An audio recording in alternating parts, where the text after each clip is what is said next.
Hey, good Tuesday evening to everyone. How are you? It is good to see you. It is good to be seen by you.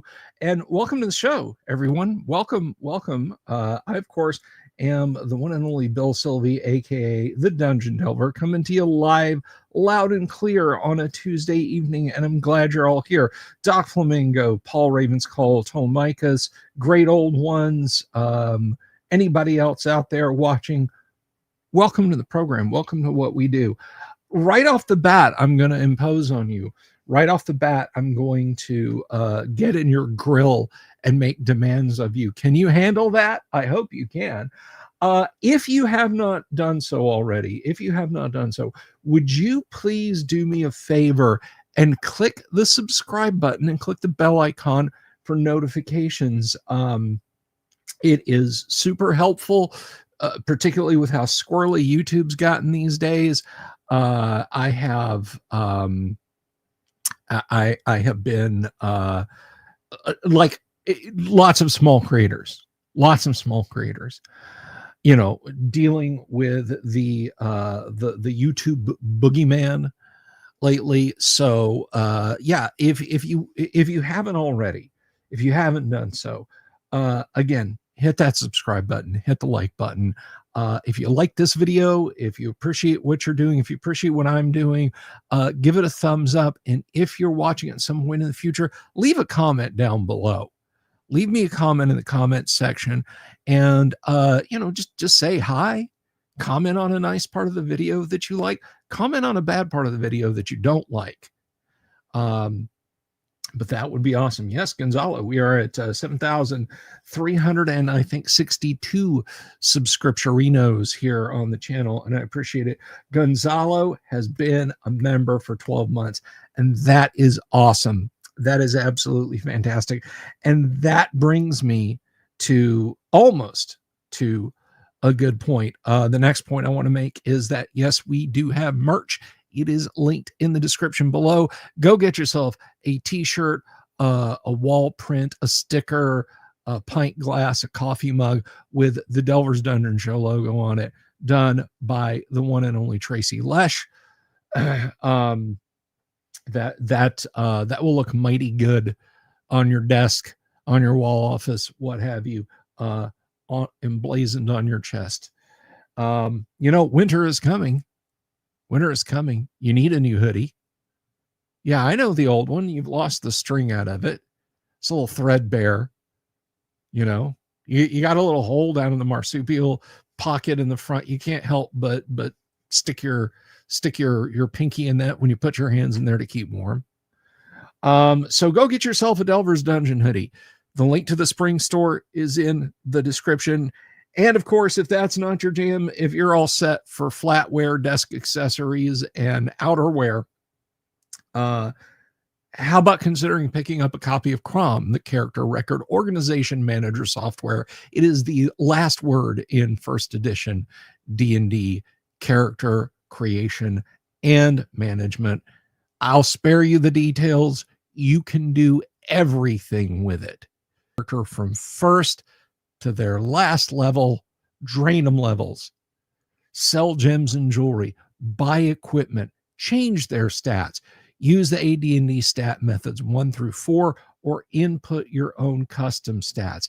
If it is Player's Handbook legal, it is in Crom. So, and if that's what you're looking for, that is $25 dues, and you can reach out to me, bsylvie@gmail.com, and I will hook you up. And that, of course, entitles you to any and all patches in the future, bug fixes, what have you. You will get it. It is available for Windows 8, 8.1, 10, and 11, 32 or 64-bit, and runs on Linux through Wine. Okay, with all that said, what Gonzalo mentioned earlier has kind of brought me to an interesting point here. We are a couple of weeks out now from the 1st of October, and what has that got to do with the price of tea in China? Well, I'm going to tell you. The first week of October, October 1st to be exact, I am going to reveal the prizes that I will be giving out for the holiday drawing on Christmas night. That's December 25th in the evening. Myself and Mrs. the Dungeon Delver right here when we do our Christmas night hangout get together. We will be giving away 4 of a thing that I'm going to tell you on October the 1st. I'm not just going to tell you, I'm going to show you what it is. It is a TTRPG item, not something ancillary related to TTRPGs. It's not a cookbook. It's not 3D printed miniatures. It's not a t-shirt or a poster or art. It is actually TTRPG centric. Here's who the drawing is going to be open to. Everyone who is a Patreon supporter or one of our YouTube members is automatically entered in the drawing when we're going to spin the big wheel, and we're going to select 4 of you guys. We're going to do 4 spins. But I'm going to tell you, to get in on that door is rapidly closing. You need to become a member, which you can do. I think it's right over here, right down here somewhere. I'm not sure what your screen layout is. Maybe it's elsewhere, but I think it's right down here. Or join us over on Patreon, support us through there. But you can do it for as little as $1 a month and then stay signed up through the end of December. If you're thrifty, if you're like, I want to buy a ticket, so to speak, but I only want to spend a couple of bucks on that chance, then go over to Patreon. That's $1 a month. Support us over on Patreon for as little as $1 a month. Because I can't set it any lower than $1.99 on YouTube. So you do that and you're automatically entered. But you have to get your membership no later than October 31st, not November 1st, not November 2nd, no later than October 31st. If you're sitting around Halloween afternoon and you're like, I'm going to be out partying all night tonight, I won't be home till the wee hours of the morning. But the Delver has his contest going. I would do it right. I'd do it right then. I would do it right then. Or you can do it now. That is a membership. That is a over here on YouTube, or that is supporting us on Patreon.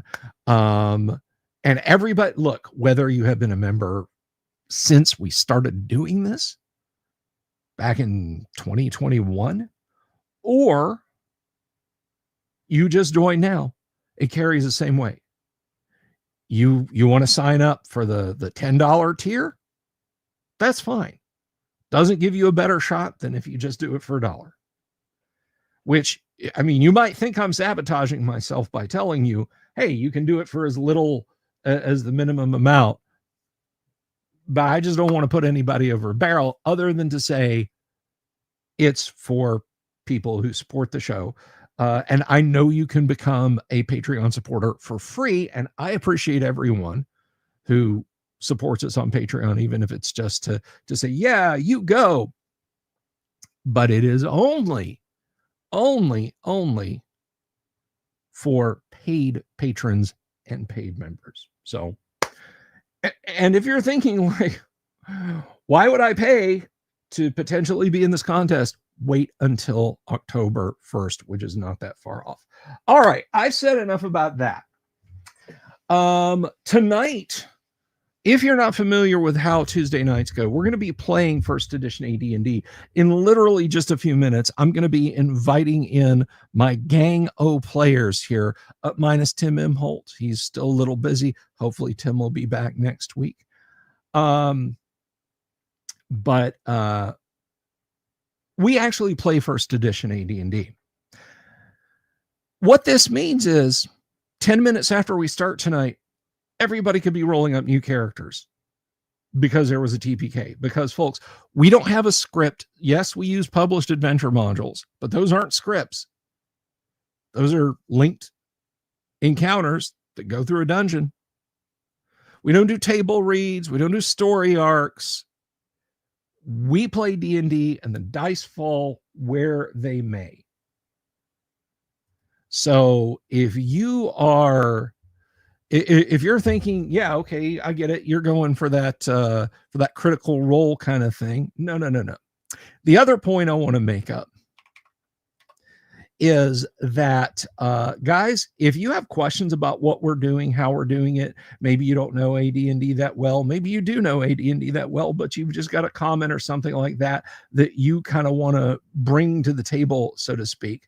I want you to ask. I want you to ask in the live chat. And if I don't answer it, one of my players might, and my players don't answer it, somebody in the audience might, because I have the smartest and the best looking audience of any 5-night-a-week classic TTRPG live stream show right here on YouTube. And I'll kill on that hill. I'm not dying on any hills. So with all that said, all that falderall aside, let me go ahead and bring in this excellent group of extraordinary explorers I have.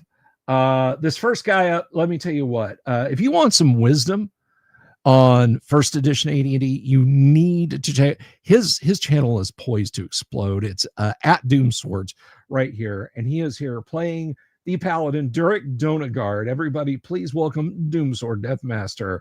Dooms, what's up? Hey, you're too kind. Thank you. How are you? I'm doing all right, man. I'm doing all right. And speaking of YouTube celebs, this next guy has a channel that covers history. He talks about TTRPGs and a whole lot of very cool topics. Everybody, please, and you can find him at DN Disability here on YouTube. Everybody, please welcome Thane Kyle as Holder the Cleric. TK! Greetings, all. And of course, you know him, you love him. He's a recent joinee to this this campaign that we're running here. He's hopped into the costume of the formerly NPC fighter. Everybody, please welcome Gonzalo as Paul the Fighter. Too many notes. And last and absolutely not least, hey, he's the monk, and people say he monks around. Everybody, please welcome Kevin as Pawn the Monk. Kevin. Hello. All right. So last week, you gentlemen had journeyed from the Keep on the Borderlands into the Pomarge to investigate the partially ruined ancient border watchtower in the monster-infested wilderness of the Pomarge. And working your way in there, you found a hedge-surrounded tall tower being occupied by a fire giant who was at least initially amenable, and then just everything went sideways. You guys tried to storm the tower. You faced some bugbears. You had to deal with the fire giant throwing rocks down at you guys and then fighting you. You managed to fight him off, and finally you forced your way into the tower, found a couple of traps so far, and now you're standing in the lower floor of the tower. Paul is muttering maledictions and bandaging up his hand. Gentlemen, what's your next move? Did the door move at all, or the handle move at all, or did I just get trapped? Oh, no. You got spikes driven through your hand, but the knob does turn. Oh, good. Well, there's some good news. You're just in horrible pain. That's all. Pain makes us stronger, Paul. Never forget. I'm sure you're aware of this, as am I. I'm going over in my head of why did I let him hire me? Well, also Dooms and stuff is still up top, right? Have you guys joined us in the hole? I thought we had all reconvened, but Dooms, if you're not, yeah, I'm not going in. Yeah, well, right. The idea is that I was leaning up toward the hole and watching what transpired. That's what I remember from last time. Okay. But you're so not I actually assume like communication. Okay, but you're Right, not I in the assume basement with us. communication Got would it. be valid. But yeah, if you guys want to do an aside too and have me not there, I'm cool with that as well. No, if you want to, well, I just wanted to know because if you were going to come down the hole, I was going to put you in front of me. That's all. Sure. I thought- Is it worthwhile? Is it Well, worthwhile? I to come thought it into was the just hole? me and the henchman down here. Well, we just walked face first into a trap door. So, No, it's I'm down here. yeah, I'm with you. Remember? Right. Yeah. So, but to clarify for our audience sake, what had happened was the party had gone up a causeway separated out from the tower. Think of how the causeway in Village of Hamlet is. It's a staircase that follows the curve of the tower up to a door, but there's like an 8-foot gap with a little drawbridge. The party had gone up the stairs. The drawbridge dropped, outcharged bugbears. And then after they were dealt with, the party that was down on the stairs, with Paul in the lead, Paul had walked forward, fallen into a pit. The party had gotten him out. And then you'd gone to the far side of the room. There was one of the walls of the inner tower was flat, had a door in the middle. Paul went over, twisted that knob, and it was trapped and We need got a his hands thief. stuck. So, Yeah, this is the door in the basement Yeah. under the flagstone. Yeah. correct. I have in The- my the notes we trap- find a secret stone door in the floor of the tower. That's what I have in my notes. I Yes, thought- that was that. Yeah, that was the flagstone. Gotcha. And so, okay, so there you are. Yep. Well, it seems to no longer be trapped now, Paul. So go ahead. I'll call the others down in case there's anybody that's still straggling behind. Hey, we're down here. We've found a secret door. Down where? I couldn't help but hear you curse over the spikes. Have they retracted within, or did they shoot out? It looks like they retracted within. Maybe, I don't know. I look at it.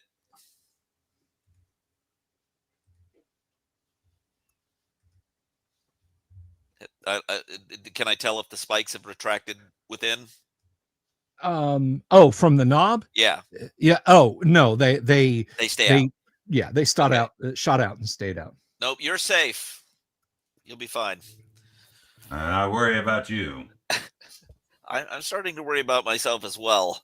It's 2 dumb luck traps in a row, but in any event, unless we see any threat coming this way towards the tower, I suggest we investigate this together. Agreed. So, I'm sorry. Go ahead. Oh, were you saying something, Pawn? Oh yeah, sorry. I fear I might have cut I him said off. down where? The flagstone's still up. You should be able to see it. Yeah. Okay, I thought they closed it after. All right. Heavens no. Heavens no. So I close it. No, no. Yeah. It's in there. Yeah, now you can open it. Don't yeah, worry, it'll yeah, be go fine. ahead. Once we've either gotten all together or decided we're not going down here, I'm going to head down, assuming everyone is coming down and preparing to check this out. I'll go ahead and take the lead since I'm right there, and hopefully Dunagar can be right there with me. Yeah, absolutely. Do we need to secure a rope? No, yeah. There's a ladder going down. You're good. Right on. Oh, Yeah, is it? so we'll take I the didn't ladder. remember down. that. Yeah, there was a Neither it did was a trap door to a ladder. You held the pot of light between your teeth like a flashlight. You went down. I followed. I'm currently holding the pot of light, and I'm just going to go ahead and cast Bless once everybody is around. I'm obviously prepared for combat while I'm taking a look at what might be down here. Yeah, and I'll climb Alrighty. down the ladder. Just in case you have to make another we saving got- throw or something. Because Bless Thank you. affects saving we've throws, got- right? I'm not crazy. Who do we guys? We have Athel, Beak. What didn't you say, TK, that one of those guys was down there with you? Athel or somebody? Only Is one that I Paul recall Rock? being down here is Paul. I think we left Oh, okay. everybody else intentionally up by the front door in case any more bugbears show up. You know, we don't want to like be down in the hole and have them be like, "Ha, we got you now!" Slams the trap door and puts a 80-pound barrel of booze on top and goes, "Open it now."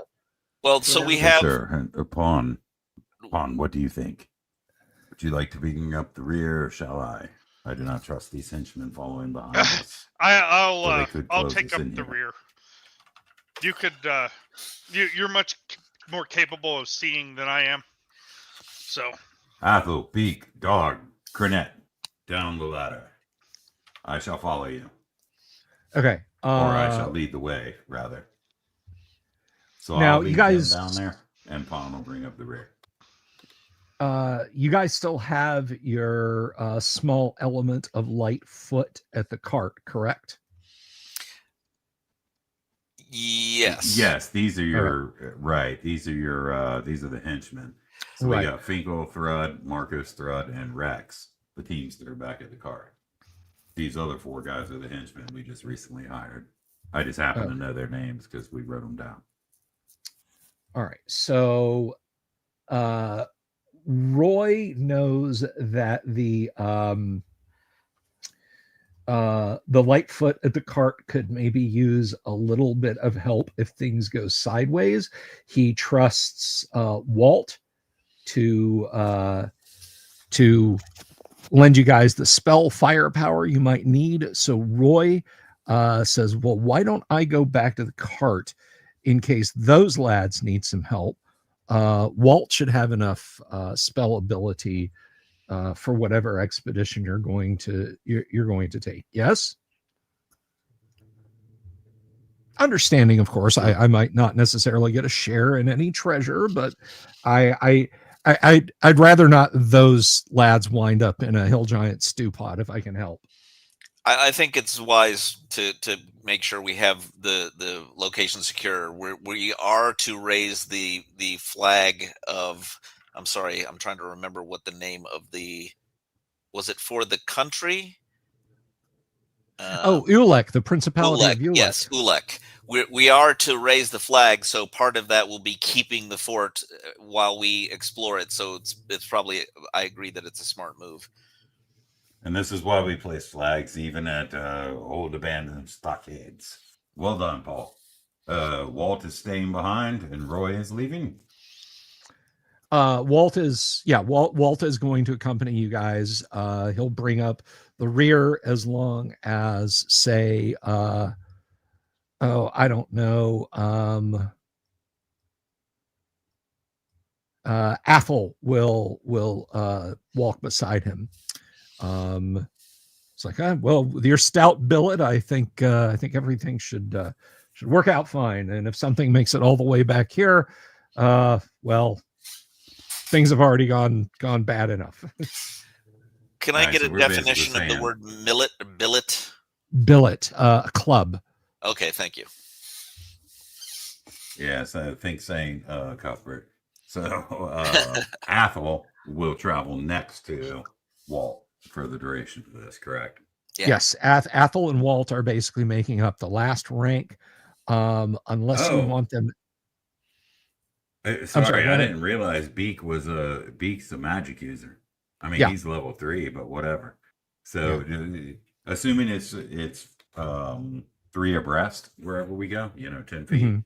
then it would be Athel, Beak, and Walt. Would be my thoughts on the matter. Okay. Beak comments that he has one spell, the power to cast one final spell of little use during combat, but It's he all right, will Beak. Head with the others. he'll do his Indeed. level best. Oh, he's coming with us. Oh, wow, you've got more courage than I have a right to expect. I will go wherever you send me, my friends, but whether you would have me return back to the cart with Walt or accompany you, I think you should head back. I'm just worried about you in the inner sanctum of this place. he bows Alright, deeply and well. says, bring me an unknown item of some potential power, and I shall cast my spell upon it and see if I can identify what it is. Perfect. And he climbs back up the ladder with Athel watching him go, and Athel says, "Well, it's just me bringing up the rear. Then, very good, sir." You have pawn. Of course. All right. Just ahead of me. I'll watch the rear. And we have all Dog right. and Cornet, the capable fighter, though a woman, and a capable ranger, pleasantly a man. Yes. So, all right. Yeah, Darg kind of raises her eyebrow but doesn't say anything. All right. So, Thane, you were casting Bless, or I should say, what seems to be Dark's problem? Like, I noticed that because I've been watching her. So she's a good fighter. Why is she? What is the problem? Well, it's actually Cornet, just the human. Oh, I'm female sorry, fighter. Cornet. Yeah, sorry. yeah. So Yeah, level 4. so she has a. Oh, it's just the even though you're a woman comment seems to give her pause, but she doesn't frown, she doesn't glower or anything. She just kind of raises an eyebrow and then carries on. Anyway, so Thane Holder was casting Bless. Yep. All right, that raises everyone's 2 hit by +1. So everyone is at +1. And the duration is 6 melee rounds. I thought that affected saving throws as well. That is prayer. Okay. That is prayer. I should have done prayer then. Oh well. All right. So you guys form up. You move through the door. The chamber beyond is kind of half and half. The half of the chamber that's closest to you, there's no telling what its original purpose was. There's stanchions on the walls for torches, but there are no torches in them. They're rusted. One is kind of broken and just sort of hanging from a single iron staple that's almost completely pulled out of the wall. There's the hoops of a barrel lying together and a few barrel staves. The wood has rotted away for the most part. The back half of the room is filled with compacted, damp sand. The roof has collapsed somewhat, but there is very clearly a large opening beyond it that extends forward. So that's what you see. Paul, perhaps we could have a discussion. The sand. Well, I think the dog should lead the way, being the ranger. We will be at his back if he decides to pull anything foolish, although I do not think he will. But he is the most capable, and as you can see, he is a half-elf. I mean, what sources of light do we actually have in here? I'm assuming we're going to need some source of light for the humans to see here. We've got the pot that the cleric has. Right, I know that. So I'm carrying that thing around in my mouth. Was that the suggestion? No, I'm holding it. Oh, you're holding Yeah. it. Magic Right, swords, what by would the you- way. anyone with a magic sword. Okay, so Paul has a +1 sword. I assume that's very limited light. Does it Yeah. does that hurt his ability to see? So magic swords, I think this merits a mention, because this is a mechanic that oft gets overlooked by neophyte AD&D players. But magic swords do shed a circle of light, as do magic daggers. But let's see here. Let me.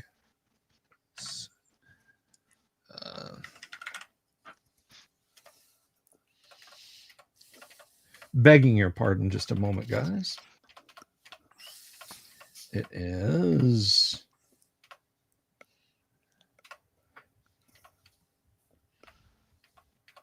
Right here. Or I could just do this and click right to it. All right, so a magic longsword, or the type, has a 20-foot radius of illumination. Ooh. Yeah. Okay. They're pretty bright. But yes, it will spoil infravision. Its particular magic will impact infravision. So your infravision capable party members must be at least 20 feet away and facing away. Yeah.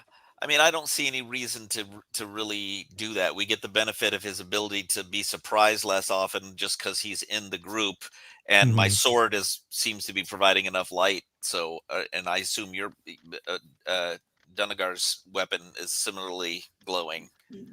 And indeed it does, Paul. However, this is a man of the night. This is a man of the wilderness, and half a man, or half an elf, depending upon how you look at it, capable of seeing those things that are unseen to the rest of us. And I fear the loudness of our armor would prevent some of the benefits that he could provide. Of course, it is up to him if you're fine with it. Again, I you mean, are the sure. tactician. I'm absolutely I'm just a wisdom provider. to not have to go first every time would be nice occasionally. But that's, I mean, sure, we can certainly try that out. See if it works. We should I be feel we would be better protected, and we all would be right. better able to protect him. Personal thoughts only, of course. Yep, I think that's fine. All right. So Get out there! I grab him. No, it's just easy. Ranger leads the way. He's moving forward. He crouches and examines the damp sand. Yeah. He looks back and shakes his head. If aught has crossed this sand, it hasn't been recently enough that I can that I can easily tell. And does the entrance to this passage leading away look like it's stone that's crumbled, and that's where the sand has come from, or?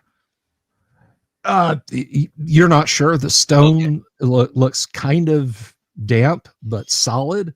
There's no there's no telling where the the sand may have leaked in and be settled sediment from a flood. You're not sure. I guess my what I'm getting at, it really is this architecture we're heading into, or is this just a cave that has been exposed due to collapse?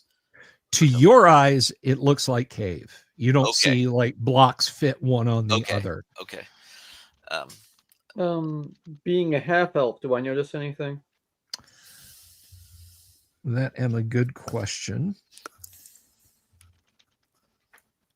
No, nothing here looks out of the ordinary, if any of this can be called ordinary. I mean, we're just in the bottom of a tower. It's not unusual for a flagstone secret door, I wouldn't think. In the fantasy world of D&D, not at all. Yeah. Not at all. So I do you want to proceed, or do you want me to take the lead as we head into the to the cave. I don't know that there's anything else worth examining in here.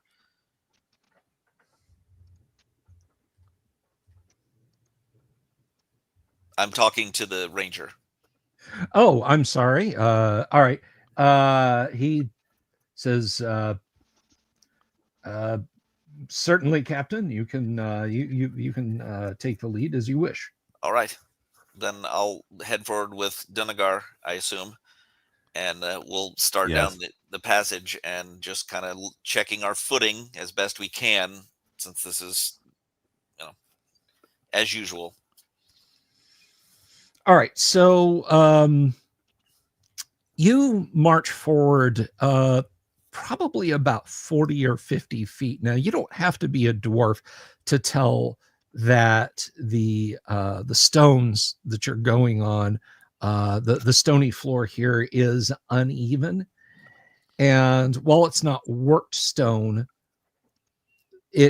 there are places where it gradually steps down, like you are going down somewhat in depth, Like a natural staircase. like a natural staircase, a very broad, that is very deep, but very gradual. Like the steps are not more than a few inches one above the other. Gotcha. Eventually, you come out into a roughly squarish cave. There's a few still pools of water here and again on the floor. There's one you can see just at the edge of your sword's illumination, but you can't see quite beyond it, that looks fairly broad. To your right, there's a narrow passage, natural, that looks like you might be able to go one person comfortably at a time, at least initially, as you go through it. Curiously, on the left, there is very obviously an archway made of stone blocks, and that is on the left-hand side. How big is this room? Or this cave? The room you're in is at least 30 feet from where you came in, which would have been on the south side. So the far wall is in darkness. Okay. The wall on the left seems to be not much more than 10 feet away. The wall on the right is again at the limits of your illumination from your sword. So that's probably 20 feet away over there. Are there stones or anything laying on the floor? Yeah, there's a few loose pebbles here and I'm again. gonna grab a pebble and toss it out into the darkness and try to splash in the water. Yes, that's easily done. From the back of the party, you hear Walt say, "Fool of a took, throw yourself in the next time."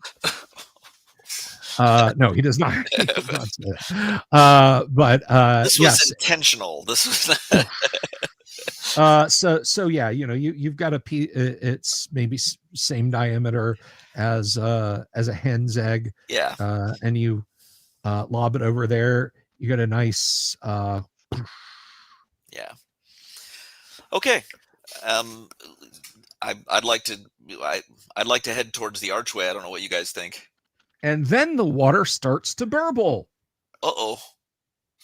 And out comes a small army of skeletons. No, not at all. The water starts to burble, and you see the dark, shimmering, rippling edge of it, because you've thrown that in. Gets closer to you, and then you realize that it's not water at all, but it is a glistening black plastic mass that is oozing up onto the ground towards you. Double damn. So, and again, this is about, I said the edge of the pool was about 20 feet away from you guys. So yeah, you can see this great mass of black gooey, tarry substance glistening with water has just oozed up out of the pool. What is Durek doing? All right, so You're so welcome. it's oozed up out of the pool. Yes. Does it? I mean, does it basically look hittable and sliceable and whatnot?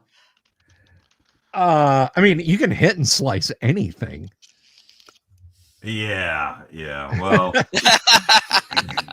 I suppose I'm going to close into. I suppose I'm just going to close with this thing, with my shield at the ready and my sword in my right hand. Okay. How I was born, I shall die.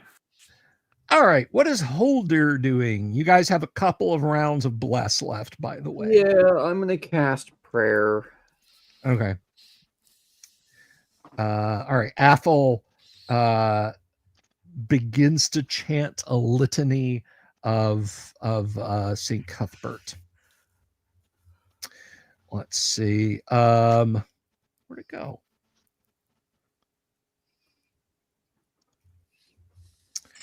All right.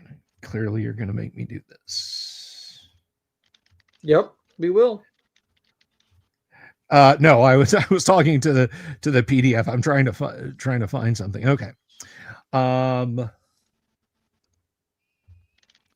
right. How about Pawn? What is Pawn doing? I'm gonna check behind us to make sure that there's nobody coming from behind. I'm assuming I'm too far back to do anything anyway. So I mean, the room is broad enough that you can move around the party if you want, but it's up to you. yeah, I'm gonna just for now I'm gonna make sure there's nothing coming up from since I'm at the tail end. Okay. That doesn't look like something you want to put your hands on. Yeah, I punched the black pudding. Oh, my hand.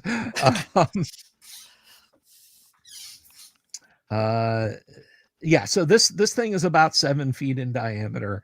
Let's see.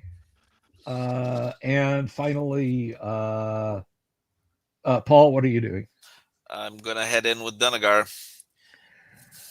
Okay. You see, the great Good man, old ones Paul. knows what Nothing I'm to see talking here. What did he say? What's I'm sorry. What'd you say, Dooms? Good man, Paul. There's nothing to see here. Cut it down. Has so many foes in the past. This is gonna go well. and I'm going to oblige him. Okay, let's see.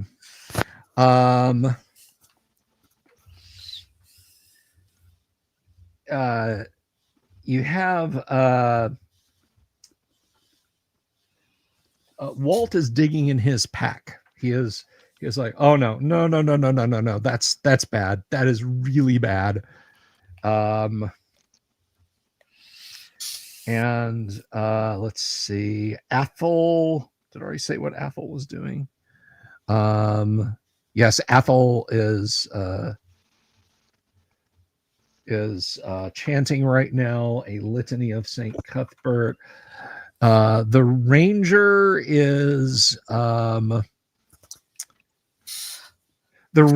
is also digging in his pack, and he calls out, "Weapons are no use here. We will need fire and lots of it." True.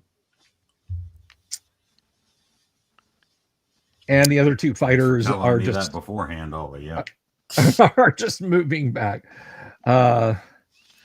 You see, Robert with the pudding comes out of the lake, and it's all right. So let's go ahead and roll initiative, and we'll start at the top with Doom Sword.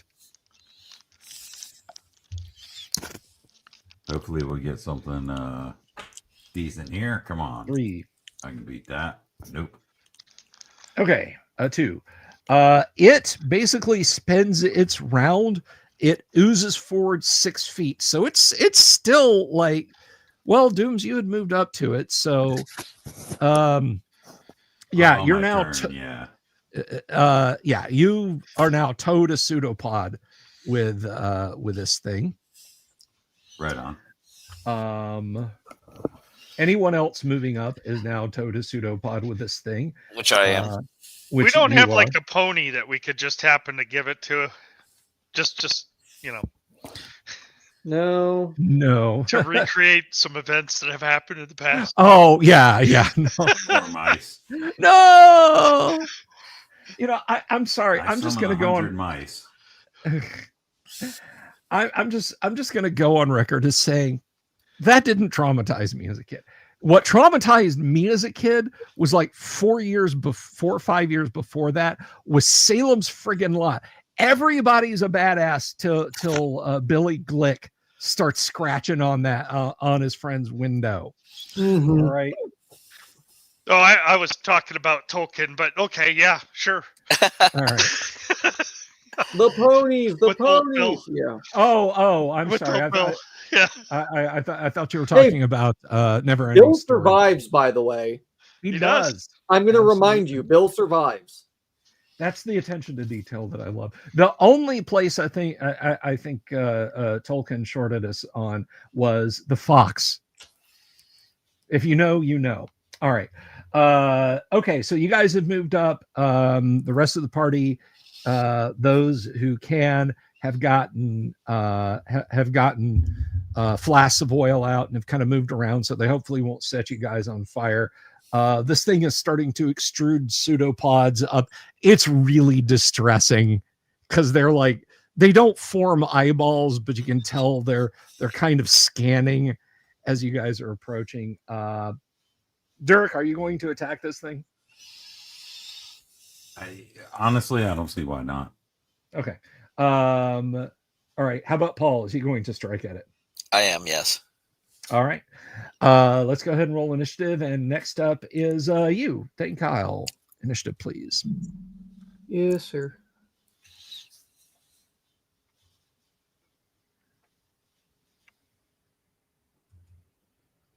I got a 1, so you guys are almost certainly going to go first. There we go. You are going to go first. Okay, missile fire going first. You have a couple of thrown flasks of oil. We'll do your And ranger then my first. prayer goes off. 18 center mass. Nice. And the thing immediately takes 8 points of damage. Oh, yeah.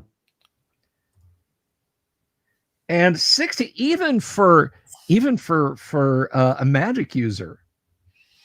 That's another 2d6 damage. All right, so let's see. So it's now on fire and it's hating it. And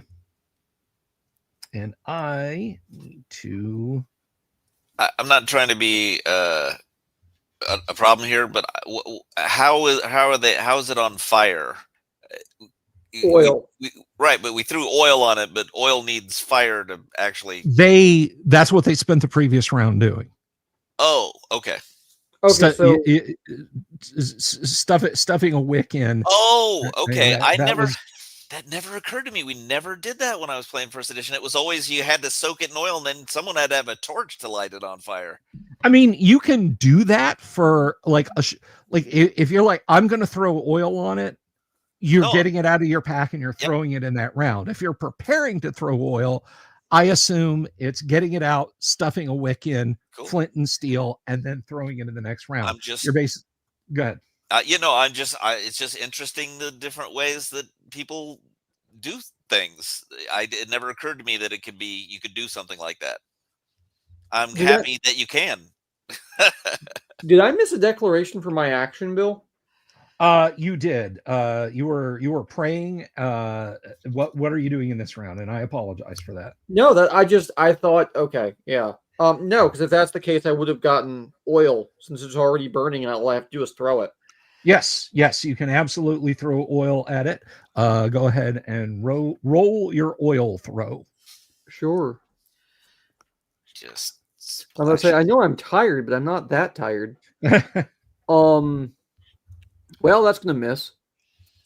Okay, but we do have a splash oil command I can roll right Yeah. on the Discord server, and Flash could help. yep. I got 1 pint of oil left. I can do that one more time.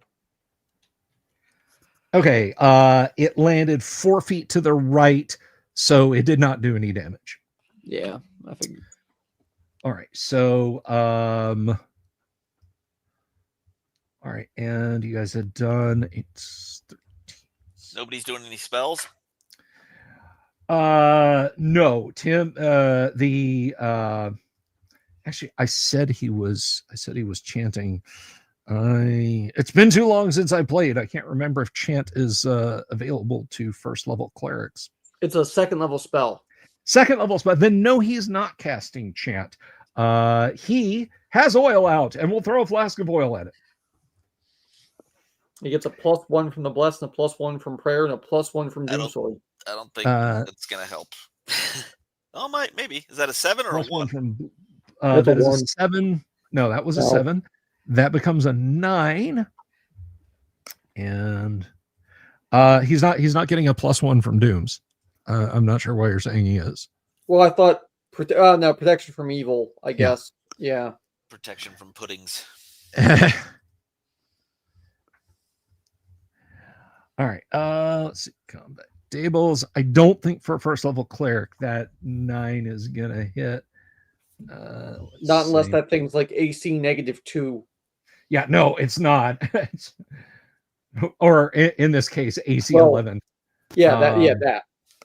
All right. So, but does he manage to get a little bit of splash damage on it? Let's see. Let's see. Bill the pony survived because Gandalf put a blessing on him. Well, he eventually made it back to Rivendell, I think. Oh, did And he? then He got all the way back to Bree. Yeah. The other ponies the ones that went missing made it back to Bree, and Butterbur got a hold of them, and so he got 6 ponies for a fair price, even though he paid 3 times what Bill Fernie's pony was worth. There you go. All right. So that will miss. And Paul, yes, that is the exact fox that I was talking about. All right. So yes, that flask of oil misses. He is getting another flask of oil out as it is still on fire. Gentlemen who can hit it, let's start with Dooms. You ran up there. Make a 2-hit roll. Very well. Oh, a nat 20. You smack your sword down through it and you slice it cleanly in half. There are now 2 burning black puddings in front of you. Well, at least they're burning. Yes. One thing I never understood with the splitting is, does the sword still do damage? No. Yeah, okay. That's what I thought. All right. Paul, are you attacking it? Well, not now. I mean, because I think I'm not metagaming here. Paul has now heard one of the spellcasters say weapons are of no use and seen Dunagar attack it, and it just duplicated. So I'm not doing that. I will. I'm gonna get out of. Well, I still need to be here to be attacked. So I'm gonna get out of I'm gonna prepare a vial of oil. I mean, you can try and smash it on it right now if you want. Oh, okay. Yeah, I'll do that. All right, make a 2-hit roll. Spike it like a football. Absolutely. That will hit. So roll your damage. What's that? The Is two dice. Oh, okay. They're fighting a black pudding, Odd. You know what's kind of funny? In Lord of the Rings, it's mentioned that he paid 12 silver pennies for that pony, which is roughly 3 times what it's worth. The average price of a riding horse in the 15th century in England was 10 silver pennies. So to value a pony at 5, or in that instance 4, isn't actually unfair. Yeah. It's almost like Tolkien knew a little bit about what he was talking about in that case. His translation of Beowulf is really good. But Sorry, I right. want to know who ate the meat, so we have our pudding. That's what I want to know. Well, if anybody had their jerky out of their field rations before you guys got here, that's why this is happening. Okay, this thing is burning and crisping in front of you. So let's go ahead and make some counterattacks. Paul, this is on you. Your armor class is what, 0? No. I wish. My AC is Irrelevant. It misses you. good enough. Dooms. Yeah, you're still like 1 or something, right? 1 or 2. All right. AC 0. So. This thing waves pseudopods out and doesn't hit you guys, much to my chagrin. 2. My armor class is 2. Well, it still missed you. Yes. You know, I don't care if it is formerly a 10-hit dice monster. It is not hitting you. You guys have had all the damn luck in this dungeon. Well, they Clearly, do get I a need to -1 make from prayer, so that helps. Yes. All right. So, all right, we're going to roll 2d6 again. We're going to do that on that one. All right. And the one that Paul just set on fire is going to take... Good God. And it's going to automatically take another d6 in the next round. Yep. That's how it works. I was like, wow, 49 hit point black pudding. This is going to be quite the challenge. All right, so let's get declarations. I've already done its damage because that would have happened regardless. Dooms, what are you going to do? I stand here in a defensive position to take attacks, basically. I mean, it was obvious my sword did nothing. It itself would be magical, so. Okay. Odd Scimitar asks a question here, and I want to address this. Could someone run AD&D set in Middle Earth? Yes. Short answer is yes. Long answer is yes with a but. I think you would have to tweak things. I think what you would probably want to do if you wanted to have actual spellcasters is you might want to ramp the power level down a good bit. But remember, other wizards and conjurers are mentioned never by name. So there are certainly people who can do magic. The elves talk about magic, although they're a little amused by the idea of magic spells. So I think magic is probably, in a playability sense, a little more common than it shows up in the books. But is somebody going to be throwing magic missile 5 times a night? Probably not. But as far as everything else goes, you know, if you go in and you winnow out some of the truly Gygaxian, Greyhawkian stuff and get it down to, get it down to things that fit the Middle Earth tone a little better. I could see an owl bear being a perfectly reasonable creature to have in a Middle Earth setting. A beholder, not so much. Could I weigh in, Bill? Please go ahead. Gandalf's spells are very close to druidic spells in the sense that you see him throw fire, he doubles in size, he plays with light, smoke, shadow, lightning. There are the black sorcerers under Morgoth, which are mentioned particularly in the wars in the north, but that's evil magic. So whether or not your players would want to go that route, but I mean, if you want to do a low magic game with, as Bill said, but like maybe you just want fighters, rangers, thieves, clerics, and maybe monks, and you kind of just like end it there. Maybe you use like Beckme rules and you have elves as elves and halflings as halflings and dwarves as dwarves. And then that kind of will open things up a little bit more. I think you'd want to have assassins. I think sure. Southrons and half orcs. Actually, Most people agree that Gandalf's fire production abilities come from Narya, one of the rings he was given by Círdan the shipwright. But that ring, and I'll die on this hill.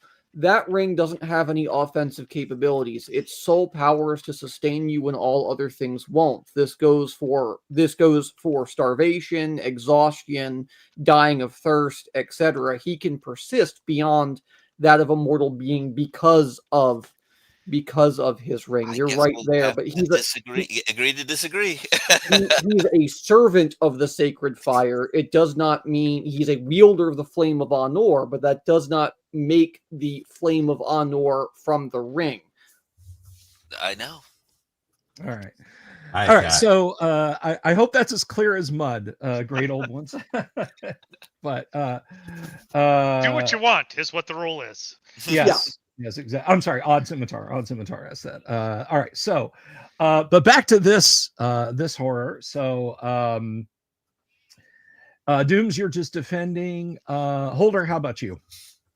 I have one more pint of oil. I'll chuck it at the least injured of the two. Okay. Let's see. The good cleric is going to do that. And Doc Flamingo, thank you very much for the super. Says it is implied that mortal spellcasters in Middle Earth are malevolent. They are playing with forces not meant for them. If you made all good spellcasters elves, that would be more workable. Hey, if you know what, if that would work for your for your Middle Earth table, then go for it. One system I can say adapts very, very well to a Lord of the Rings game, first edition Warhammer Fantasy Roleplay. Again, tweaking is required. Ha! It does. I think the Lord of the Rings RPGs aren't that bad though, and one plays pretty much one of the variants plays exactly like Warhammer, which is kind of fun. Rollmaster. I only know Middle Earth knew roleplay. you were gonna say that. Yes, I did. You did, and I rearranged this PC so I don't have a certain image to hand, which is a real shame that I don't. I mean, because it would be hilarious. It would be absolutely hilarious if if I could just come in here and do that, if I could do that, but I can't do that. Your Rollmaster. I got your Rollmaster. All right. So how many charts do I need to do this? Exactly. Don't worry about it, man. We're guys. We're playing D&D. So I'm just saying, okay? Basically, I love AD&D and I love being here and playing, but basically AD&D is like THACO to Rollmaster. That's all I'm going to say on that. I'm going to find you and I'm going to shoot out your porch light in Minecraft. All right, guys. I agree with it. Let's get back to AD&D. All right, so we have flasks of oil being thrown. We have everyone else standing looking at these pudding horrors. Let's go ahead and Paul, you're just you're standing there just ready for whatever this thing might do. I'm there to absorb attacks so that other people don't get hurt. All right. I kind of feel like Tim would stride forward and burning hands this thing. So that's what he's going to do. That's his last first level spell that he's got. So he's going to try and burning hands. Thank you. If he wants to be suicidal, that's on him. Well, I mean, he's standing back away from it. But let's go ahead and roll initiative. And I think it is Paul, it's your turn. I'm sorry, Gonzalo, it's Paul's turn. 6. 5. Okay, here we go. Pseudopod. That is going to miss. That one was on Paul, and this one. Oh my God! Would you? Perfect. You see the dice, Paul. Our leechcraft is mighty. This is my perfect game, one in which I am invincible. All right. So yes, you have Walt cast Burning Hands. All right, 1, 2, 3, 4, 5, 6.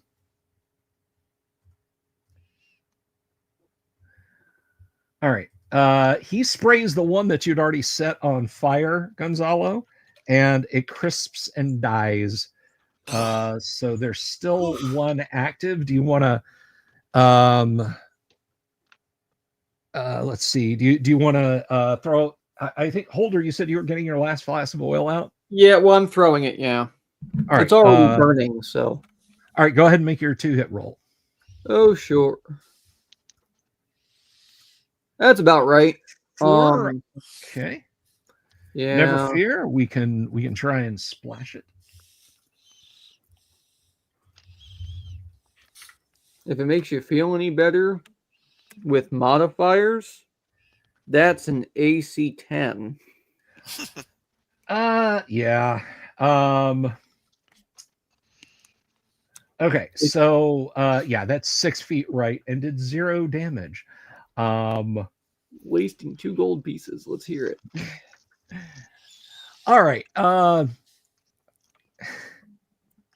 You hear Walt say, "Hey, you want to see me do that again? I just need a material component." And he pulls out a flask. He pulls out a jar of oil and starts winding a length of rope around it. So it's a new round. What is Paul doing? There's one pudding left, and it's not on fire anymore. Well, then I'm going to use another flask of oil. All right, you're prepping a flask of oil. Yeah, okay. Prepping a flask. Okay. How about Holder? Oh, you know what? The spell's going to linger for a good long while afterwards. I'm going to go ahead and cast Spiritual Hammer. All righty. Pawn, you just hanging back? Or are you getting another flask, or what you doing? I can't use oil. Monks can't use oil. But by which, of course, I meant a flask of fresh water to drink from. Alcohol or whatever else I have. Yeah, right. You're right. Hydration. Yeah, I'm definitely not going to approach and attack this with my fists. No. So monks are explicitly forbade from using oil? I believe so. Ow. All right. I guess you can't do acid attacks or holy water then either. No, holy water is permitted. Yeah, Interesting. No poison, no oil. Those are the only 2 things they actually describe in the table. I have thoughts, but that's okay. So if you want to attack a temple of monks, a black pudding is virtually the perfect creature to drop in on them. Yeah. Pretty much. Let's see. Now I'm curious. Now I want to. Yeah, make sure I'm not lying, but I don't think I'm lying. The only thing they could really do would be like torch poles, where they just, put a torch in a long stick and they just kind of jab it a bunch. Let's see. I'm cooking something up with the memory moss from one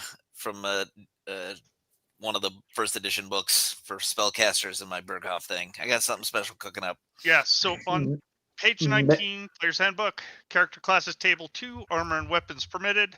Monk, armor none, shield none, weapons bow stick, club, crossbow, dagger, hand axe, javelin, joe stick, pole arm, spear, staff, oil no, poison, yeah.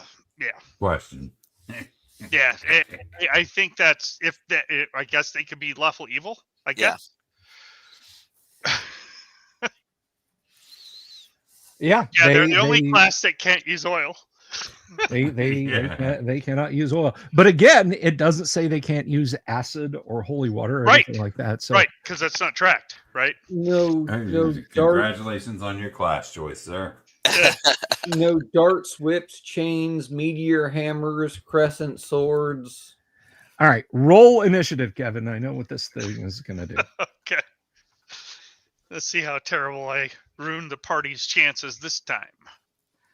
Well, I got a 1, so you can't do worse than me. You haven't seen me roll yet. Okay. Yes, I have. I've said for hundreds of He nights. rolls a 0. There. You doubled my initiative roll. This Party is my goes very first. first time I've ever rolled a die, ever. All right. Okay, well, no one is well, you know what? Tim is throwing a flask at it, even though it's Well, no, I did say he was preparing it. Okay, so Burning hands, right? well, he had cast Burning Hands in the last round, and now he's readying a flask, which will be ready to throw at the beginning of the next round. Gonzalo, is Paul just throwing a flask on it? Yes, yes. Okay, so go ahead and roll to hit. Okay. Let's see here. It's 4. All right, that will miss. We're gonna go ahead and see if you splash it, and then if you do, if somebody lets the oil alight, barring any extraordinary circumstances, it will catch fire and do this damage. So we'll just do familiar splash. Yeah, you lob it over and it lands somewhere between it and the pond, and it will not take damage. Gotcha. Okay, let's see. Let's go ahead and roll. I can't throw my hammer now, can I? You cast the spell in this round. Yes, you absolutely can. Okay. That's what I couldn't remember. I couldn't remember if you could cast and throw or if you had to wait around. Well, I just always deemed that it popped into existence and you then started remote controlling it around. That's how I've always seen it done. Yeah, that's how I do it. So that's how it was done in the the arcade game.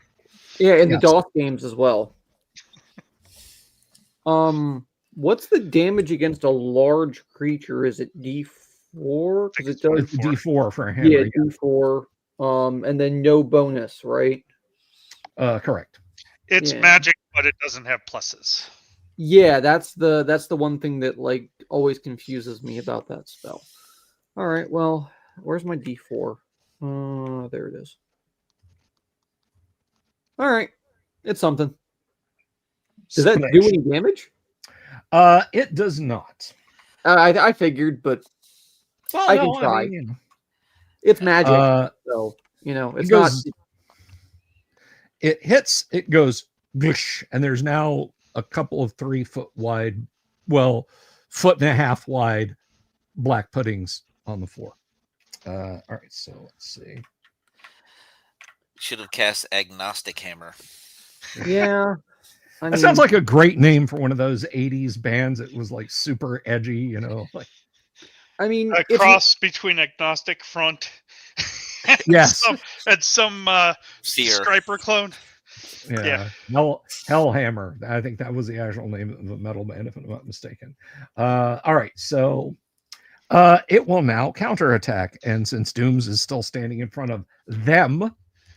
Sorry, the hammer's described as force shaped as a hammer, so I didn't think it would split it. I figured it'd be a spell, but yeah. All right. Dooms, the 16 will hit you, the 9 will not.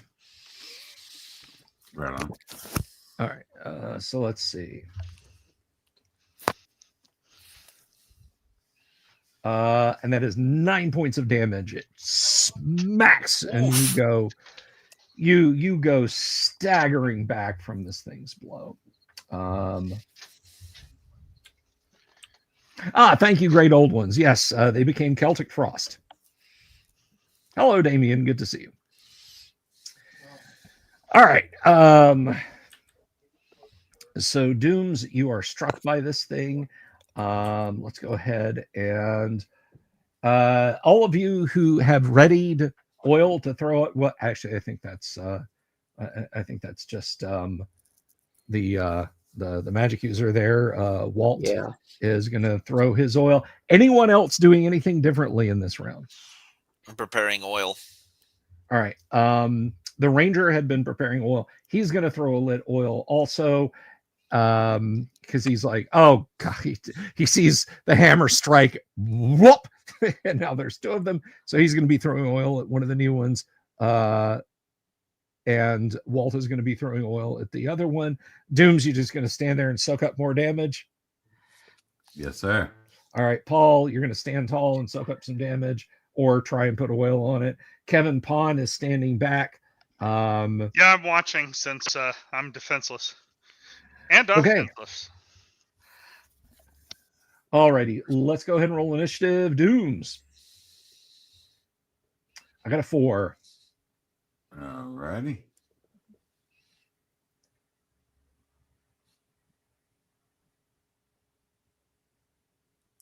And the party got a 6. Okay, missile fire goes first. This is from Walt. And Walt will miss. You guys are gonna, if you guys keep hitting these things with attacks other than that, we're gonna end up with like thousands of quantum black puddings. The trouble with black puddings. Yes. When they reach 1 hit point and continue to split. Okay, so Walt, his oil landed a foot in front of it and did a point of damage, but Gonzalo, go ahead and throw your oil, please.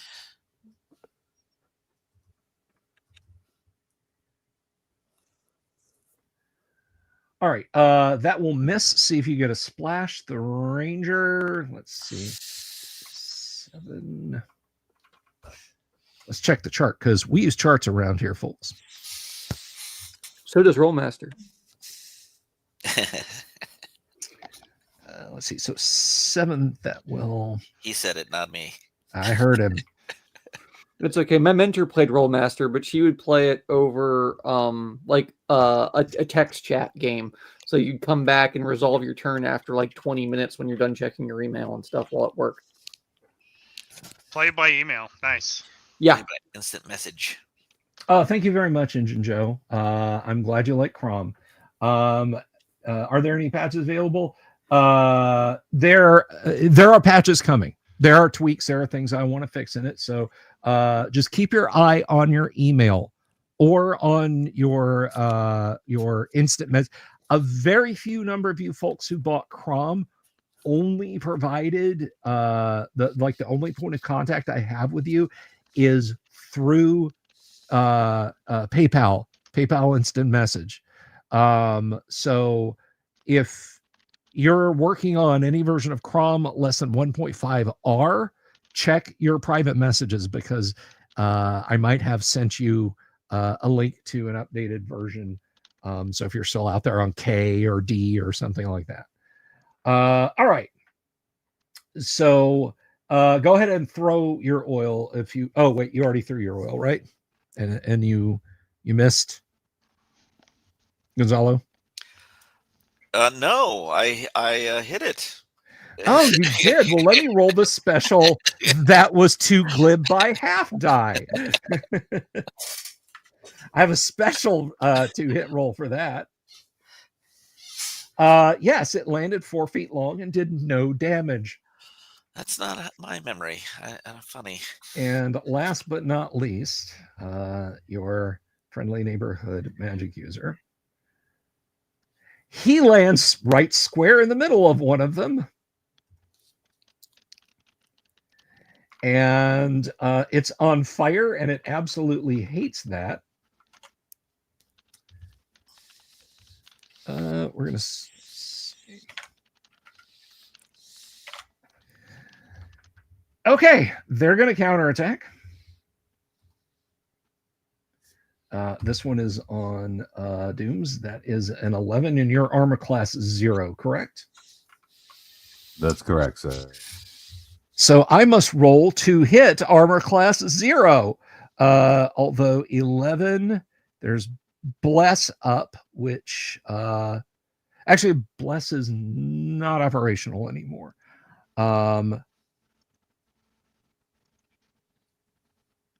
10, but your paladin, well, no, that's only against evil creatures.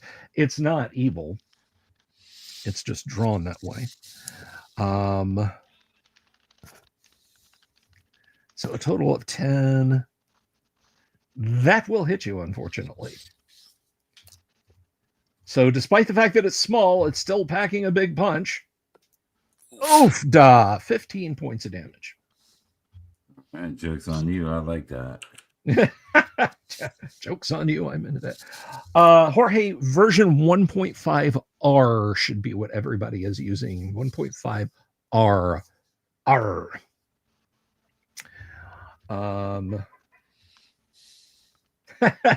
No, Paladin Steve. It actually had to roll to hit armor class 0. Paul, the other one reaches out to touch you. And does. I don't like it. I don't know. Let's try that again. Wait. Yeah, I know. I got 2 D20 rolls and 2 sets of 3D8 rolls. I'm going to clear that. I'm going to roll 3D8. There, 12 points of damage. Oh, good. That's much better. All right. So, it's the next round. Does anyone have any oil left to throw? I have one left. Nope. Are you going to try and do that? Yes. All right.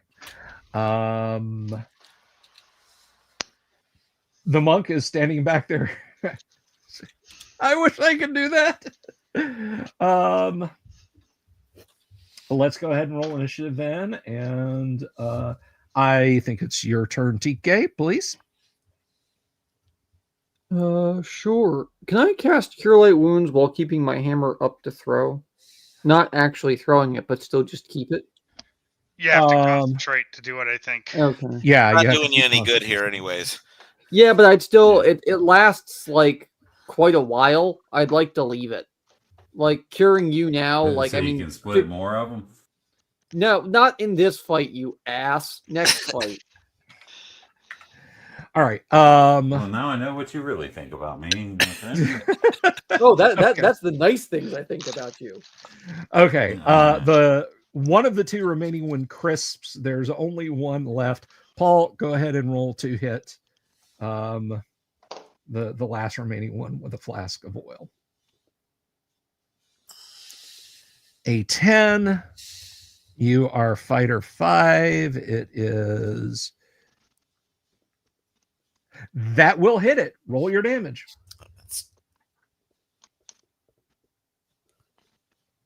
All right. It hisses and bubbles and bursts and melts. That is the end of the black pudding. Ah! Ah! What the hell was that? And the burning from this acidity is almost too much to bear. Okay. The cleric Athel will cast Cure Light Wounds on you. By St. Cuthbert, let this good man be healed. For 1. Cuthbert. Well, I mean, Thank you, the pain sir. subsides a little bit. And he is going to try again. Oh, St. Cuthbert, stalwart defender, holder of the holy billet, I beseech you. There, that's a total of 5. We should leave this place immediately and rest. Well, it appears to be such, does it not?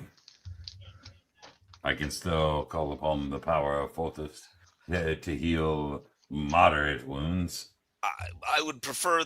I think we need to regroup outside I mean, we've got a campsite outside. I think we should regroup before we head further in here.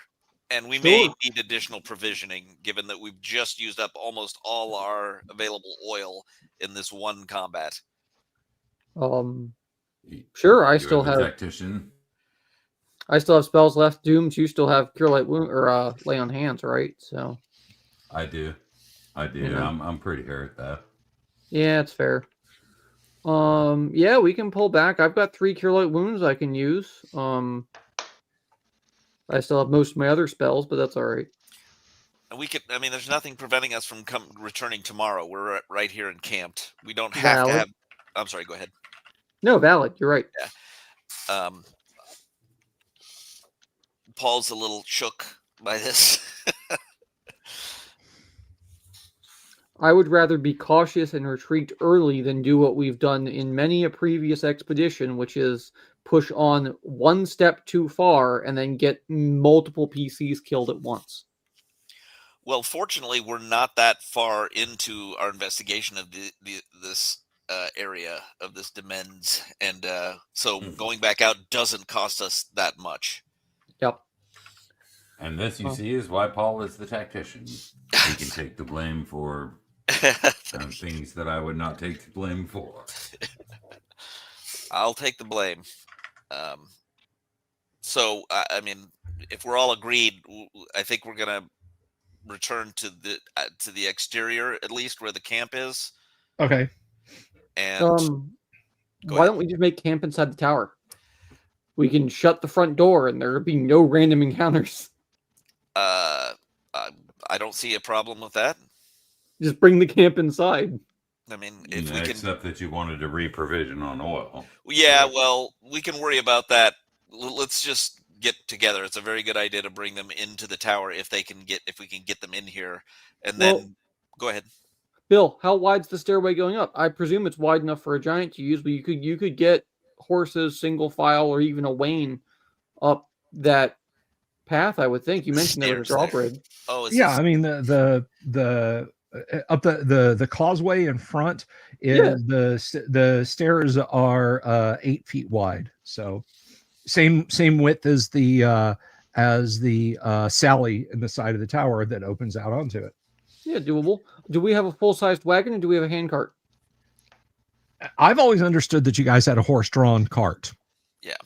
If it's a cart, I can. Yeah, that probably could fit 8 feet. That's, you know.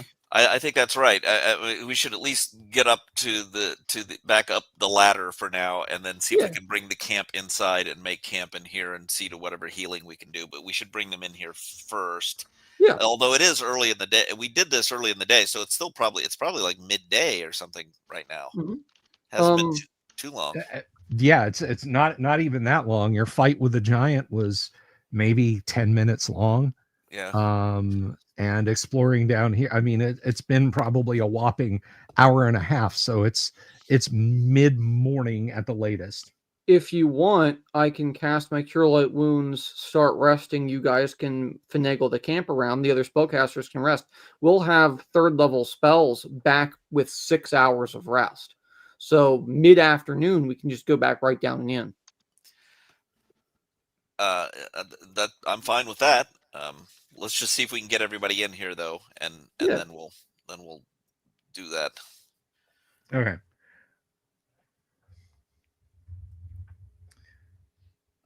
Alrighty. So as far as getting, like, the stairs come up like 20 feet off the ground. Getting the cart up is not going to be an easy effort, particularly if you're making the horses pull it up a flight of stairs. I mean, it was made to be a defensible point on the side of the tower, not easy access for wheeled vehicles. So I'm just letting you guys know it's not just, oh, well, we'll just push it up.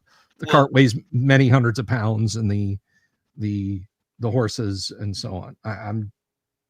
No, that's that. I mean, that's perfectly reasonable. I mean, we can we can park it outside, leave the drawbridge open. We can keep a watch with the door open. We don't have to have the door closed, and we can see for a good distance. And if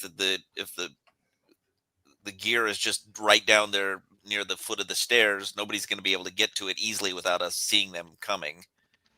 And then we can camp inside. Alrighty, that's fine.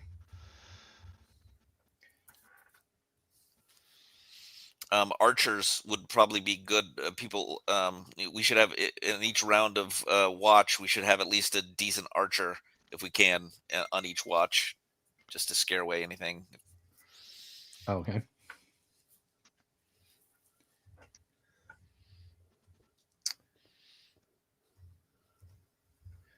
Well, I guess since we're back up the ladder, I'll go ahead.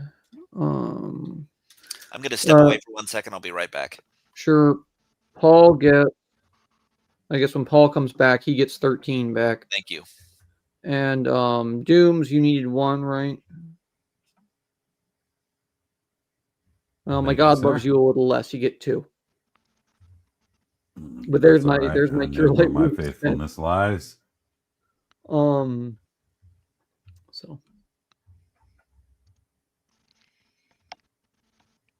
okay. resting. Are you guys going to rest the rest of the day?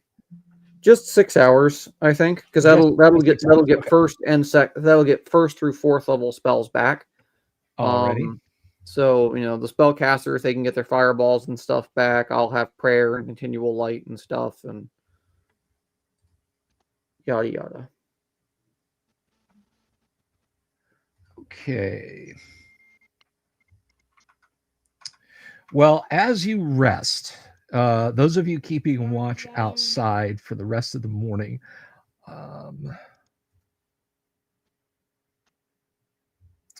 other than 3 giant owls that come to rest their wings, sitting on top of the tower, kind of regarding you curiously, does anyone wish to interact with them while they're up there? They're not.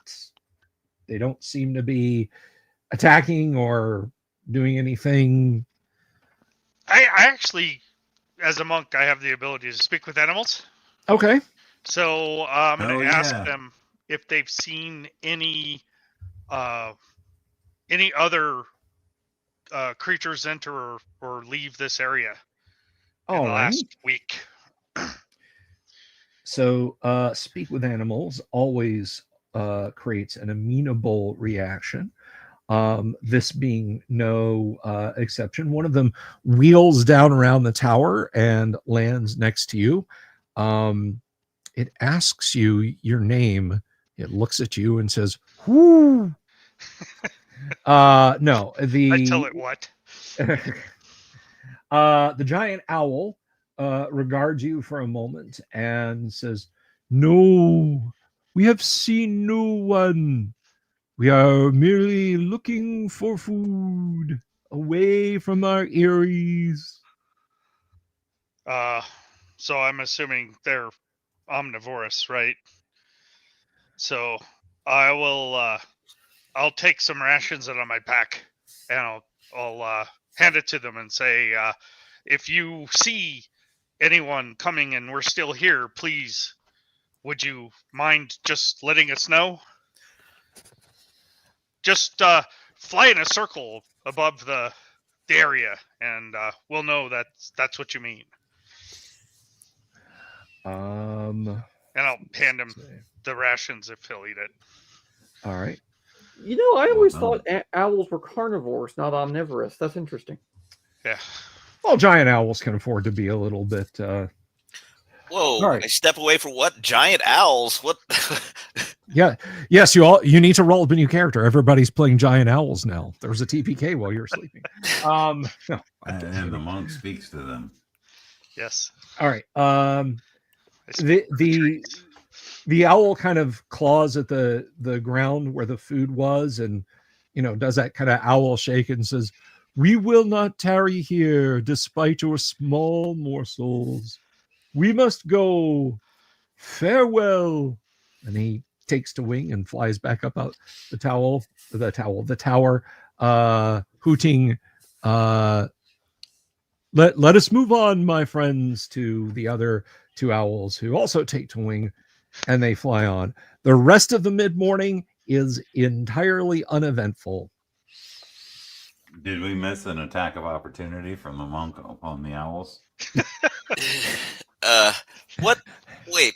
So we obviously encountered some giant owls, but did Paul understand their speaking, or was somebody using? The monk has speak with owls. Oh, right. Well. I can speak with animals as a 3rd level druid at 4th level. So I can stop prepping that spell then. Noted. You absolutely can. It's a monk ability for whatever reason. Maybe it's because of Gygax's adoption of Snow White or something. I'm not sure. Snow White was apparently a 4th level monk. It's fine. Alrighty. So You didn't need to confirm it. yes. So Walt has memorized Burning Hands again. He's got a couple Burning Hands, a couple of magic missile spells. The cleric prays and gets back some cure light wound spells. Who needs healing? I mean, I'm down. Well, Go ahead. Yes. Athol No, go asks, ahead, Paul. I'm down. Let's see, 7, so I'm not bad. okay. You're still down after all that? Damn. I did get attacked by the pudding, That's and fair. I got the trap, and I fell into 2 traps as well. Don't forget. All right. Yes, and I'm down 40. That's 5 back for Paul Gonzalo. Okay. I would. Okay, thank you. And that's 4. Yes, 10% of what you needed, Dooms. Right on. 4 back for Every little bit helps. Even insignificant gods are helpful sometimes. I wouldn't say that to his face. He'd stop I'm not healing you again. I didn't I'm say not healing. anything. This was my personal thought.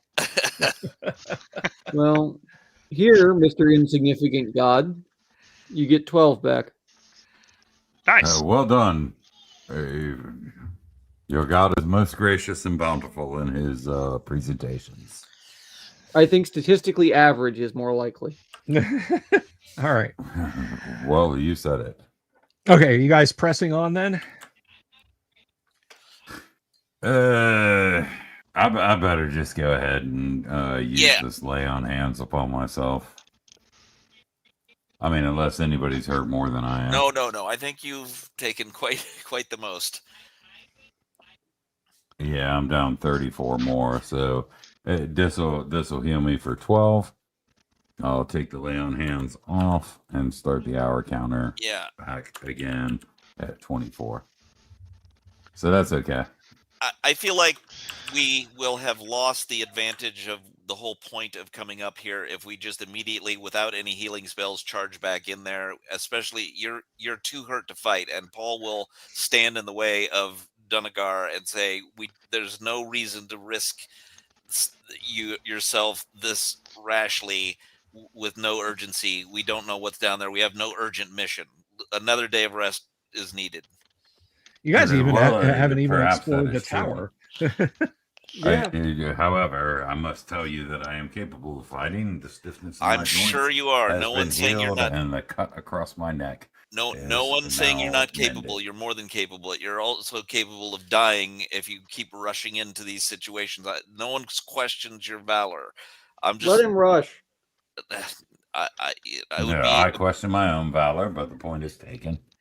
I think we should stay up here, and we have the tower that we can take our time. We can decide. We can talk about things. Decide if we actually think it's going to be a problem to not have oil. If we've used up all our oil, it came in very handy against whatever the hell that thing was. And if we're going underground and there are more of those things, we run into another one of those things and we don't have oil, we're gonna have a problem. Well, there's more in the wagon, right? Well, perhaps I will watch over the priest and anyone else who stays behind while you go and retrieve the oil. That would be 6 hours well spent. Or while you, or perhaps our... Yes.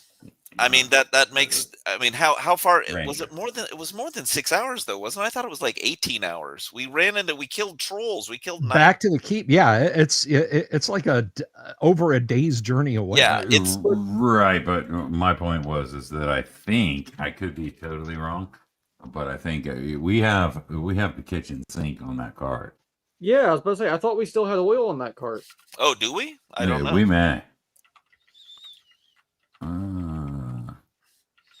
I typically operate under that assumption, and if not, that is something we can fix in the near future. Yeah, we have two. We have 2 on there.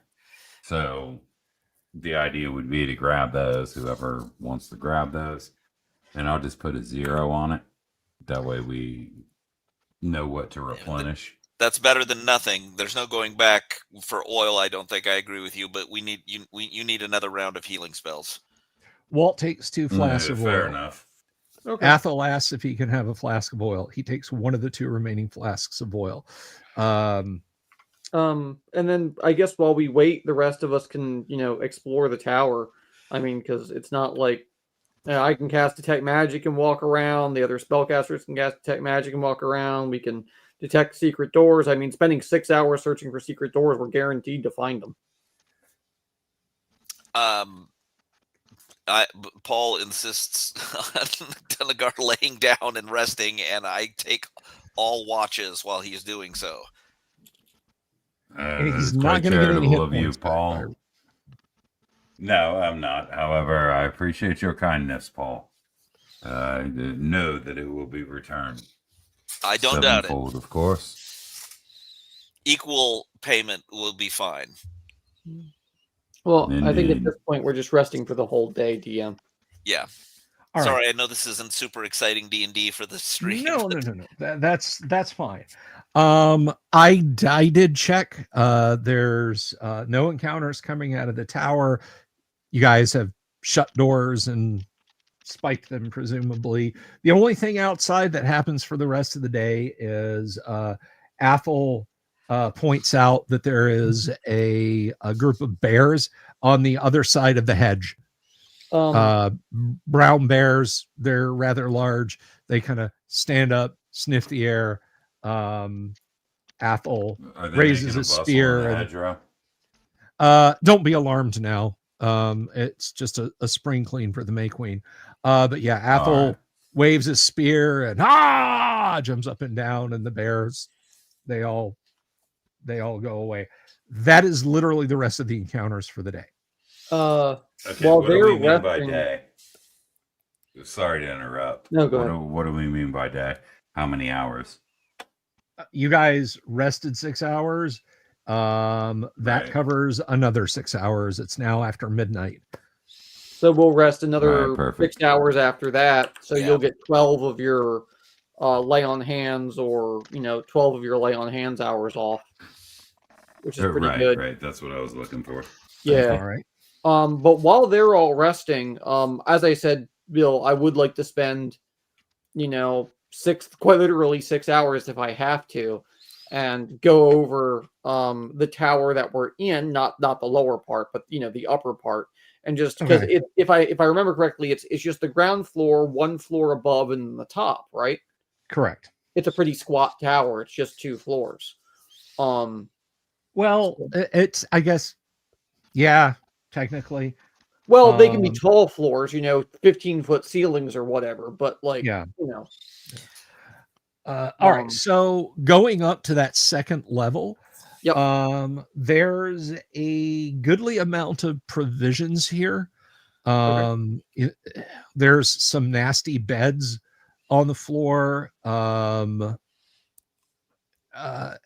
You note that the arrow slits that are at this level, they afford a ridiculous amount of observation distance. Granted, the land around the hill is shrouded in fog, late summer, early autumn mists obscure everything, but on like a clear afternoon, you could probably see miles from up there out across the forest. So at least anything like a siege tower or giants or the like poking above the trees, you'd see coming for a great distance, you surmise, again, on a clear day. Now, as far as anything else up here, let's see. And barring nothing of interest, I will drag all the bedding up top and burn it. I'll shake it out first, but I'll burn it up top on the roof of the tower. That way nobody has to smell, burning bed. Why are we doing that? Well, here's a question. Do you want fleas? Lice. Do you want lice? Do you want ticks? Do you want jiggers? Do you want crabs? Do you really want crabs? I just hadn't. I'm less concerned with that than sending a big smoke signal up into the sky. Well, would you rather burn them inside? I wouldn't. No, I'd rather not burn them at all. I think it's a bad idea to send up a big smoke signal like that, letting people know that there's been some battle possibly. I mean, I just don't think it's a good idea. If you want to do it, I won't tell you can't do it, but I'm not sure it's smart. I don't think they'd smoke that bad. They're not wet. It's Okay. not like They're they not. cleaned their bed. Okay. Let's see. I don't know. I haven't burned many beds in my day, truth be told. Well, let me tell you, They go up. Oh, I believe it. Only Midnight Oil has burned Yeah. that many beds. And I just want to point out that by the rules, you're incapable of dancing while that is happening. That is some bullshit. I never liked that about first edition.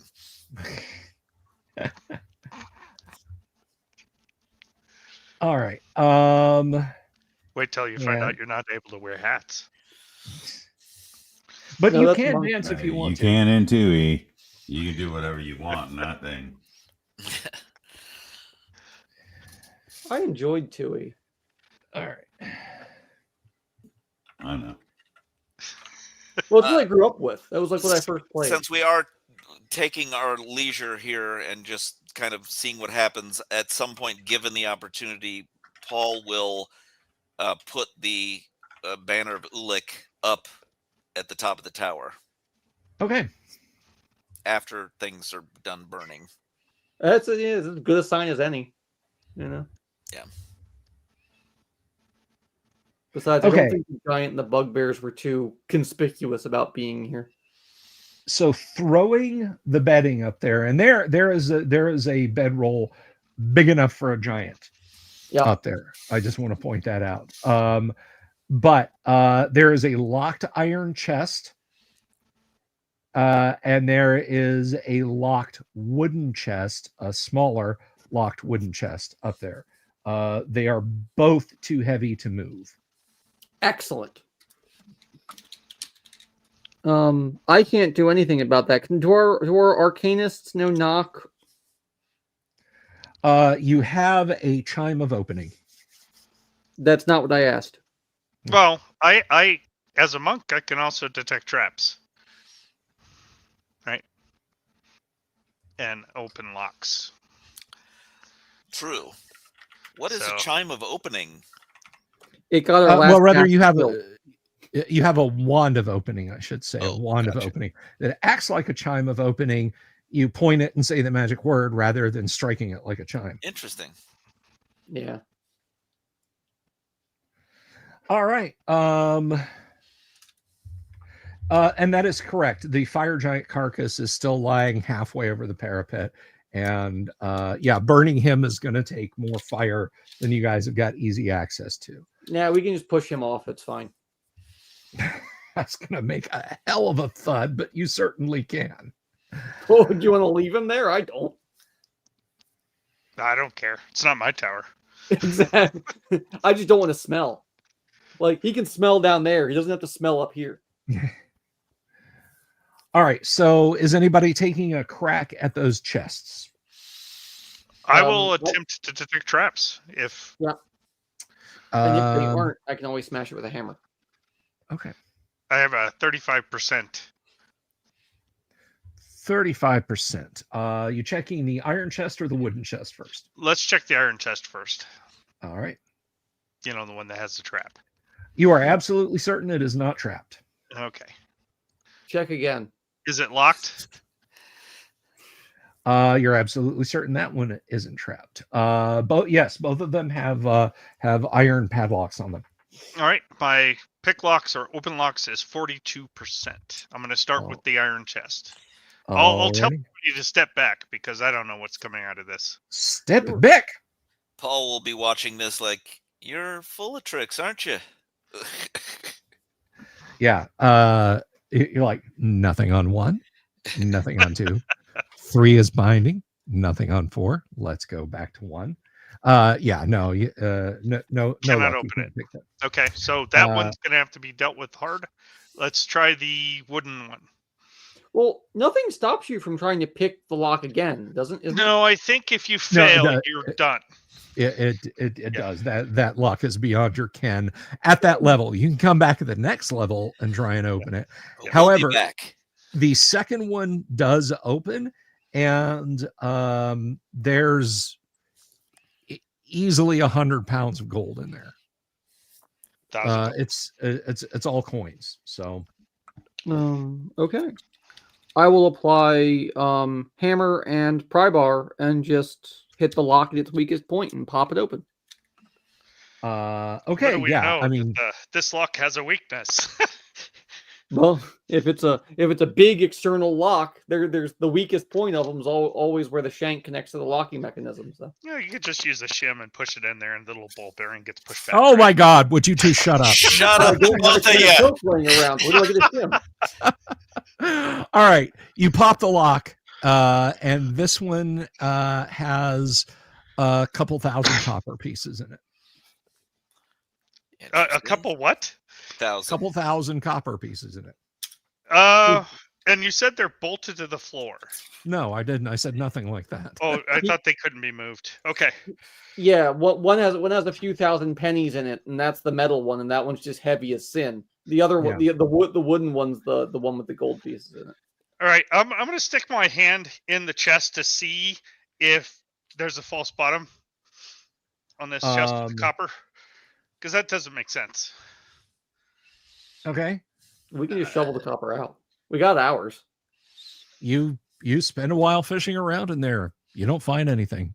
Okay. Just lots of copper pieces. Just okay. They're old copper pieces. It's a smart, it's a prudent move. I mean, it does not behoove us to ignore looking for the extra switch, the extra secret area. Can we It's just just dump weird. it out? The black pudding must have been the thing that put these in here. The giant. I have the oddest group. Yeah, I mean, you guys can spend the 10 minutes or so shoveling. Yeah, Paul's not shoveling anything. He just, I'm supportive of the idea, but I'm going to make him shovel it all. That's fine. It's an iron strong box. You do note that all of these coins are minted from the Principality of Ulek. So this could have been pinched from even a settlement when the Pomarge fell. The gold is from various places up and down the wild coast, and some that you don't recognize. The ones that you don't recognize, all of them are fairly worn and old looking, like they've been in circulation a really long time. They don't bear any easily recognizable seals. A few of the unrecognizable ones do look more newly minted than the others, and even though you don't recognize the signs, things like a horned face with a fanged maw and a leg broken in half with jagged bones sticking out of it, embossed on you, tell you these probably came from unhappy provinces here within the Pomarge. Sure. So other than that, your time spent sorting the coins, nothing extraordinary there. Okay, worth a shot. Nothing in the wood one, right? I mean, I think it's in the wood one. No. It's of interest that there are new do the copper coins look new? Some of them did. Some of them look worn out. Just commonly circulated coins. It doesn't look like I wouldn't identify this grouping of coins as any form of recent robbery of anything. There's no telling. This could have been this could have been part of petty pay for whoever occupied this tower, and over the decades since the Pomarge fell, just no one bothered to steal it because it's copper. Right. But we're taking every one of these back with us. my apologies, Bill. How many gold was that? I missed what the total was. 100 pounds is what he said. So about 1,000 GP. I mean, that's 1,000 XP for the group. That's not nothing. Oh no! Yes, absolutely. All right. Well, we can put it on the wagon. I presume we're leaving the copper, guys, unless you want to bring it. I mean, it could go right on the wagon, but I mean, if we can put it on the wagon and it's not an overly burdening the wagon, we can put it out there. And best of all, we can just put it out there now because no one cares about. No one's going to steal 2,000 copper pieces from us. It's true. Yeah. Oh, by the way, Alex is saying if a US gold dollar is a fair comparison to the gold coins in that chest, it's not. They are 1.6 ounces each. So that total comes out to $188,000. I like the way you're thinking there, Alex. Keep it up. Yeah, we wish. These are great big gold coins the size of hubcaps. Yeah. Really, that big around really, in that all they must be is the size of the Roman Septimus. Just so you know. Oh, there you go. Okay, so the rest of the time passes. You guys dump the giant over. He lands with a thud. Those of you in the tower can feel. And you've burned the beds. You've looted the coins. The men-at-arms want the copper. Even though they're well paid, the men-at-arms know that the copper can buy, a cup of soup, a loaf of bread, buy off a beggar, that sort of thing. So they will also take the copper if you guys don't want it. We're going to put it all on the cart, sir. I think that's a great idea, though. To it's stuff we don't necessarily want, but can be spread out in bonus of Indeed, but we shall do that when we return to civilization. Yes. Where the money can be counted. For now, it goes on the cart by. I suppose our accountant has gone missing. I will look over it. So 1,000 gold and how many copper pieces? 2,000. 1,000 gold, 2,000 copper. There was a lot of gold in the giant's bag, if you guys recall. So he was carrying in. Was that 560? Because I think that was 560. It's already been added to the sheet. Okay, all right. I can't remember, but Mike Wilson Art is talking about beer. I'm currently having a light libation of extraordinary character. What are we having tonight, Gonzalo? Well, I'm having a pale ale. Which called? One? A space camper. Oh, those are good. Question, Doom, sir. Were you referring to the Roman Aurorus or Arius? Aureus? Weighs 8 grams. The Septimus, I think it's called. No, the Septimus was 20 grams, right? Printed by Septimus Severus, right?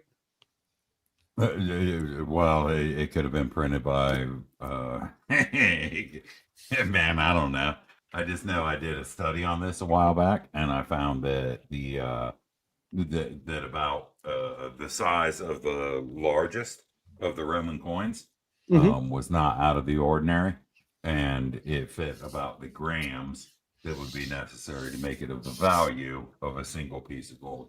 Plus, we must remember that this is an inflationary economy, much like the Alaskan gold rush, which were pointed to in the Dungeon Master Kit. The only reason I asked about about the Septimus is because they were silver coins, not gold. That's all. Session has lost direction. Session has coming out. Sorry. Session has come to end. So you guys are ready now to I wasn't necessarily worried about the atomic weight of gold versus silver. Okay. By the way, anyone interested in buying one of those coins, they run you about $80 to $200 US if you go looking for a Roman coin of the Septimus. You can get some of them pretty cheap if you want them in really poor condition, and you don't mind taking a toothbrush and cleaning them up yourself, and you don't mind defacing ancient coinage. Oh, there you go. All right, everybody. I want to thank my historically minded players for tuning in tonight. I do want to give a shout out to Gonzalo for 12 solid months of membership. Thank you. Yay! Doc Flamingo, thank you for your super. You're quite literally helping keep the lights on around here. To my audience, continue to be awesome. We'll be back tomorrow night. I'm currently waiting to hear from Kyle if everything has chilled out on the home front, if he's going to be able to join us. Otherwise, we'll jump in to Tagle Manor and look at the dungeons of it a little bit early. And then Thursday, we may continue on Maybe we'll do something else. I don't know. We'll just have to see how the week progresses. But regardless, these guys should consider themselves damn lucky that I didn't roll any random encounters, because this is AD&D, and of course we all know that random encounters include the opportunity to run into an owl bear. Peace, good night, love you guys all, see you tomorrow. Have you seen my owl bear?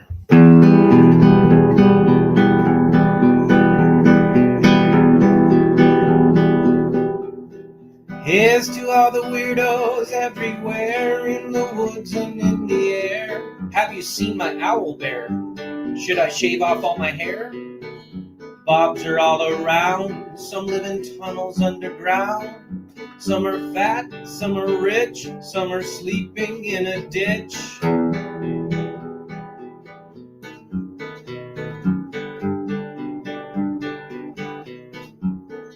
Can you ride a crooked horse without a saddle, way off course?